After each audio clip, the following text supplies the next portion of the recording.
की प्रत्येकाला वाटतं का मेडिकल कॉलेज इतकं मोठं मेडिकल कॉलेज पहिल्यांदाच आपल्या जिल्ह्यामध्ये होतं, ते माझ्या मतदारसंघामध्ये झालं पाहिजे. माझी भूमिका जशी की माझ्याच मतदारसंघात झालं पाहिजे. त्यामुळे त्यांची मागणी भूमिका ही सुद्धा योग्यच आहे. म्हणजे त्यामुळे आमच्या मध्ये कुठलाही मतभेद नाही. दोन मतं वेगवेगळे कधी दिसून येणार नाही. मी ज्या मतदारसंघामध्ये खासदार म्हणून निवडून आलो, अहिल्यानगर दक्षिण लोकसभा मतदारसंघामध्ये निवडून आलो, त्यामुळं माझ्या समोर ज्यावेळेस मी मतदारसंघाचा विचार करतो, माझ्यासमोर पूर्ण नगर दक्षिण लोकसभा मतदारसंघाचं चित्र माझ्यासमोर असतं नेहमी. आणि आमचे सहकारी रोहित पवार कर्जत जामखेड विधानसभेमधून निवडून आल्यामुळं त्यांच्या दृष्टिक्षेपामध्ये कर्जत जामखेड मतदारसंघ नेहमी असतो. त्यामुळं त्यांची सुद्धा भूमिका ती सुद्धा योग्यच असते की प्रत्येकाला वाटतं का मेडिकल कॉलेज इतकं मोठं मेडिकल कॉलेज पहिल्यांदाच आपल्या जिल्ह्यामध्ये होतं, ते माझ्या मतदारसंघामध्ये झालं पाहिजे. माझी भूमिका जशी की माझ्याच मतदारसंघात झालं पाहिजे ही माझी भूमिका आहे, तशी त्यांची सुद्धा भूमिका आहे की माझ्या मतदारसंघामध्ये झालं पाहिजे. त्यामुळे त्यांची मागणी भूमिका ही सुद्धा योग्यच आहे. म्हणजे त्यामुळे आमच्या मध्ये कुठलाही मतभेद नाही. त्याचा कुणी गैरअर्थ सुद्धा काढू नये. मंत्री विखेंनी देखील म्हटलं होतं की मेडिकल कॉलेज हे जिल्ह्यासाठी उत्तर दक्षिणसाठी नाहीये, कोणी तसा दावा करू नये.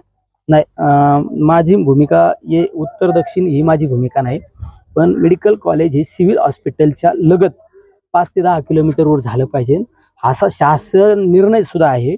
आणि तुम्ही ज्यावेळेस आम्ही ज्यावेळेस बाहेर जातो त्यावेळेस आमची ओळख ही अहिल्यानगर चे खासदार म्हणून, त्या जिल्ह्यातले आमदार म्हणूनच ओळख निर्माण होते असती. त्यामुळं आपला शहर हे प्रगतीपथावर जर जायचं असेल तर तिथं सगळ्या पद्धतीच्या सुखसुविधा आपण आणल्या पाहिजे, ही भूमिका माझी महत्वाची. त्यामुळे मी नगर शहरासाठी मी स्वतःहून आग्रही आहे नाही ते होणारच.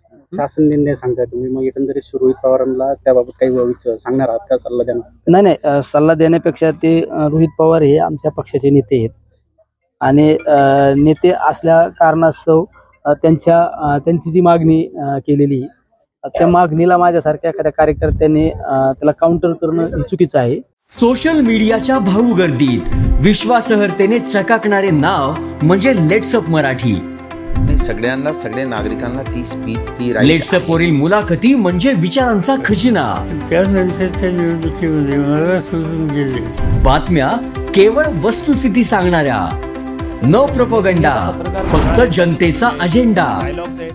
क्योंकि आने वाला कल जाने वाला है, जाने वाला कल आने वाला है. राजकारण, मनोरंजन असो की क्रीडा क्षेत्र, महाराष्ट्राची स्पंदने संवेदनशीलतेने टिपणारे माध्यम म्हणजे लेट्सअप मराठी. जगासोबत एक पाऊल पुढे राहण्यासाठी लेट्सअपचे ॲप, सोशल मीडिया आणि वेबसाईट सोबत कनेक्टेड रहा.